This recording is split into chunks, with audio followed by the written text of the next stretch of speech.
এবার দেশের বাজারে স্বর্ণের দামে ইতিহাস গড়ল। আন্তর্জাতিক বাজারে দাম বাড়ায় দেশও বাড়ানো হয়েছে। এতে দেশের ইতিহাসে প্রথমবারের মতো এক ভরি স্বর্ণের দাম 1,54,000 টাকা ছাড়িয়েছে। মঙ্গলবার সন্ধ্যায় এক বিজ্ঞপ্তিতে এ তথ্য জানিয়েছে বাজুস। বুধবার থেকেই নতুন এ দাম কার্যকর হবে। নতুন দাম অনুযায়ী দেশের বাজারে প্রতি ভরি 22 ক্যারেট স্বর্ণের দাম পড়বে 1,54,945 টাকা। এছাড়া 21 ক্যারেটের প্রতি ভরি 1,47,900 টাকা, 18 ক্যারেটের প্রতি ভরি 1,26,776 টাকা এবং সনাতন পদ্ধতির প্রতি ভরি স্বর্ণের দাম 1,04,498 টাকা নির্ধারণ করা হয়েছে। বিজ্ঞপ্তিতে বাজুস আরও জানিয়েছে, স্বর্ণের বিক্রয় মূল্যের সঙ্গে আবশ্যিকভাবে সরকার নির্ধারিত 5% ভ্যাট ও বাজুস নির্ধারিত ন্যূনতম মজুরি 6% যুক্ত করতে হবে।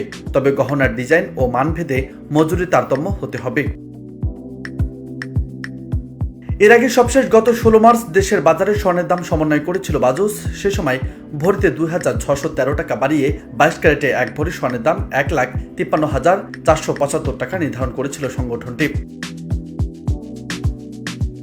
এদিকে 21 ক্যারেটের প্রতি ভরি 1,46,500 টাকা, 22 ক্যারেটের প্রতি ভরি 1,25,575 টাকা এবং সনাতন পদ্ধতির প্রতি ভরি স্বর্ণের দাম 1,03,471 টাকা নির্ধারণ করেছিল, যা কার্যকর হয়েছিল গত 17 মার্চ থেকে।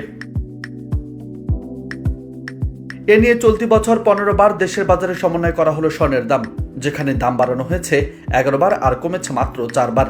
আর 2024 সালে দেশের বাজারে মোট 62 বার স্বর্ণের দাম সমন্বয় করা হয়েছিল, যেখানে 35 বার দাম বাড়ানো হয়েছিল আর কমানো হয়েছিল 27 বার। নিউজ ডেস্ক, বার্তা 24।